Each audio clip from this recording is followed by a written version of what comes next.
It was August 3rd, 1999, and my family had just moved into a colonial house originally built in 1853. It was one of the first subdivision-esque communities in northern New Hampshire at the time, and my dad, being the history aficionado he is, fell in love as soon as he saw the memorial emblem on the side of the house. We didn't know what made the house so special aside from the considerable age, but the house itself was quite magnificent. So my parents eagerly accepted the rather cheap $550,000 price, and we quickly moved in. I was always a shy kid, and especially with my weight problem during this time, never really socialized and got to know in my community.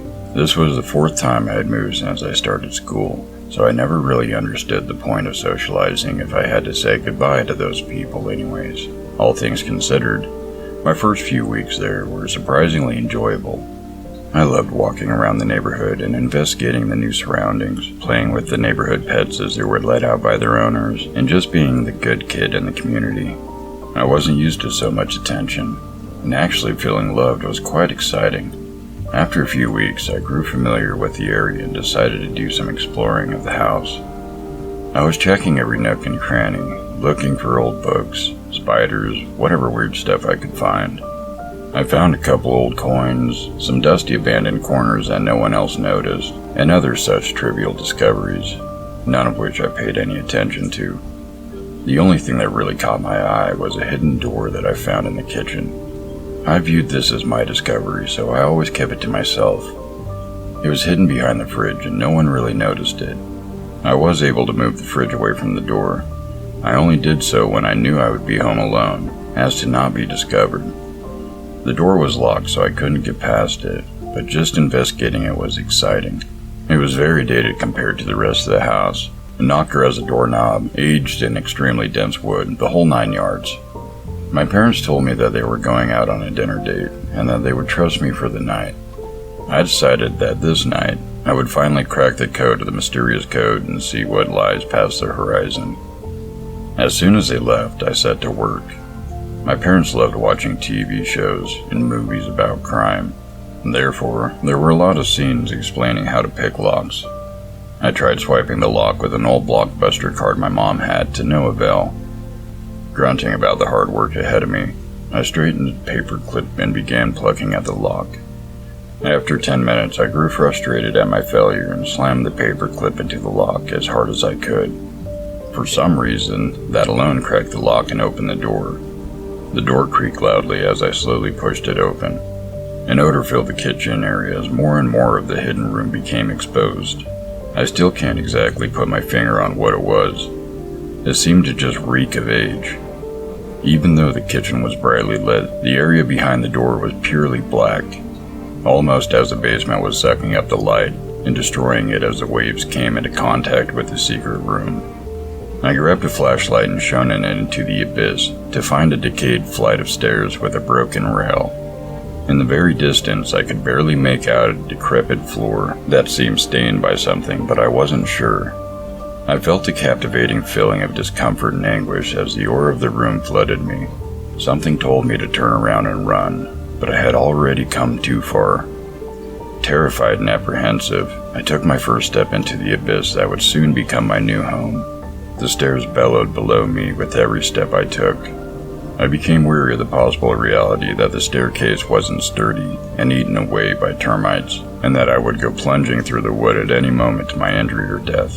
Determined to push on, I rushed to the bottom of the stairs and slammed my feet against the cold ground. I shone my flashlight around me to reveal the details of the secret room, and to my astonishment, the room was extremely fancy. The floor was made entirely of marble, and the walls had fine art on them. Veils were hung from the ceiling as decorations, and the room was lined with gold. There was nothing in the high-class room aside from the paintings.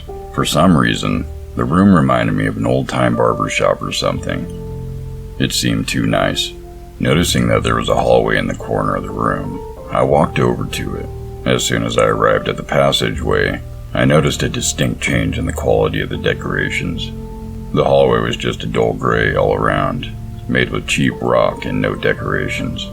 Getting to this hallway made my knees shake. I really wanted to turn back then, but I couldn't. I knew what I had to do. I began stepping down the hallway. The hallway wasn't very big to begin with. Despite this, it continued to grow smaller and tighter as I walked more, seeming almost to be slowly collapsing into itself. I thought I had found the mother lode. This was a secret passage that obviously extended past the house. There had to be something really good at the end of this tunnel.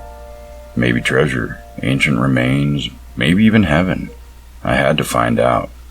Just when the tunnel almost became impassable due to how insanely tight it was, it quickly opened up into a room about 7 feet wide by 40 feet long. The room was creepy to say the least. Spider webs with egg sacs littered the room. Cockroaches seemed to have found a new world order here, and the walls themselves were stained and cracked. 3 particular cracks lay side by side on the wall, almost looking like claw marks. At the very end of the room, in the center of the back wall, was a picture frame. Advancing to the picture, I grew more and more terrified. I finally mustered up the courage to lift my flashlight and gaze at the picture that stood before me. I raised my flashlight and literally felt the life flush out of me as my eyes met the picture. The picture seemed to be of a woman. She had been brutally tortured and beaten. She bore a Chelsea grin extending all the way to her ears.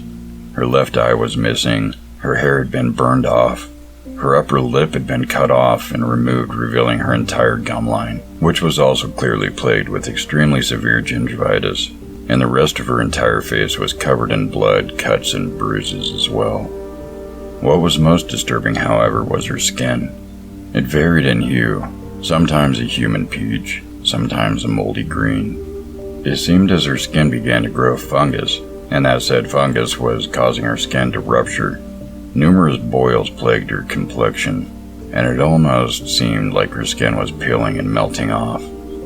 Someone had carved a haunting smile into the side of her neck, eerily similar to her Glasgow smile. On the other side of her neck, coming down to the top of her torso, were carved the words, "I am a fucking whore." No matter which way I moved, the picture seemed to follow my every move. Horrified and freaked out, I dashed out of the room and tore down the hallway at full speed. I ran into the fancy room and darted up the stairs, slamming the door behind me and quickly pulling the refrigerator over it. I felt like I was being stalked. I soon realized that, in a way, I was. One of the spider webs had caught into my hair, and a family of 100 freshly hatched baby spiders and their mother were making a new home in my locks. I grabbed a can of Raid and brought that family to their end quickly. It was night by then and my parents had just gotten home. I quickly washed my hair and said hello. They asked me what I did and I told them that I just read a few books, took a walk, played with a few of the neighbors' kids, and just relaxed. I went to bed shortly after that, tossing and turning throughout the night. After what seemed like hours, I finally dozed off. The next few nights were fine, the horror of that night seeming to fade away. I went back to playing with the neighborhood kids a lot, just walking around, being myself. I completely forgot what the girl looked like, almost as it never even happened. One day I was showing a new friend of mine around the house. He thought the house was awesome, looking at every little thing like it was magical. He made a mess of my room, of course, but he's a bit of a spaz, so I expected it. Once I finished showing him the upstairs rooms, the living room, and the dining room, he darted into the kitchen and grabbed something to drink. Too tired to follow him, I just gazed out of the window. Suddenly, I heard him exclaim that he found a door, and as soon as that rang out, I heard the scrape of the refrigerator against the tile. I screamed at him to stop, but he was too fast and he ran down. I followed him, and he was astonished by the beauty of the fancy room. He looked at all the beautiful paintings, danced around the room, and acted as if he was in an old-time movie. I could feel that anxiety again. I didn't like being down here. I told him to come upstairs and he obliged. When we got upstairs, I noticed that he had a piece of paper in his hand. He must have grabbed it while dancing around. I asked him for it. I opened it up and saw that it was a handwritten receipt for a super durable window, one that could not be broken, along with concrete blocks, drywall, cement, and then I noticed the extra note at the bottom of the receipt. The bitch can look at whoever she wants to. I don't care how cute she is. She will never get out. I told my parents and they called the police. The police came and they busted the wall down, only to find a dead girl, beaten, tortured, and brutalized, hanging from a noose, facing an unbreakable window with Glasgow smile on her face. The original owner of the house was captured and charged with murder,